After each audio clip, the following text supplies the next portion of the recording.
Regular గా బోల్డ్ అంత entertainment, బోల్డ్ అంత గ్రేస్ తోటి మిమ్మల్ని రోజు చూస్తూనే ఉన్నాం ఇంచుమించుగా సోషల్ థ్యాంక్ మీడియాలో కానీ. And I think this is the wonderful opportunity for us to witness you as an actress once again. మళ్ళీ ఐ థింక్ చాలా కాలం తర్వాత ఒక ఏమంటారు పెద్ద రోల్లో, పెద్ద ఇంపార్టెంట్ రోల్లో మాకు కనిపించబోతున్నారేమో అనిపించింది యా ట్రైలర్ యా చూసాక. యా అది అదేనండి, అందుకే వెయిట్ చేసి ఒక్కొక్క మూవీ సెలెక్ట్ చేసుకోవడం. మ్మ్. అంటే ఆ, మనం ఎంచుకునే characters it truly shape up hour career అండి. అది అదైతే నేను గట్టిగా నమ్ముతాను.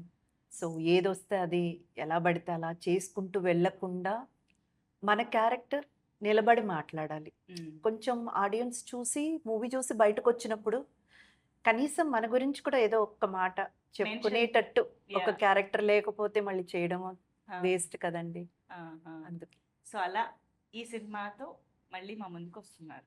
అంతేనండి. ఇది ఇది ఈ మూవీ ఆ తర్వాత ఇప్పుడు మనం ఆల్రెడీ రన్నింగ్లో చేస్తున్న మూవీస్లో కూడా ప్రామినెంట్గా ఒక రోల్ ఉంటేనే యాక్సెప్ట్ చేసుకొని చేస్తున్నాను. మ్మ్. సో చూద్దామండి, ఆడియన్స్ బాగా రిసీవ్ చేసుకుంటారన్న నమ్మకంతో చేస్తున్నాం.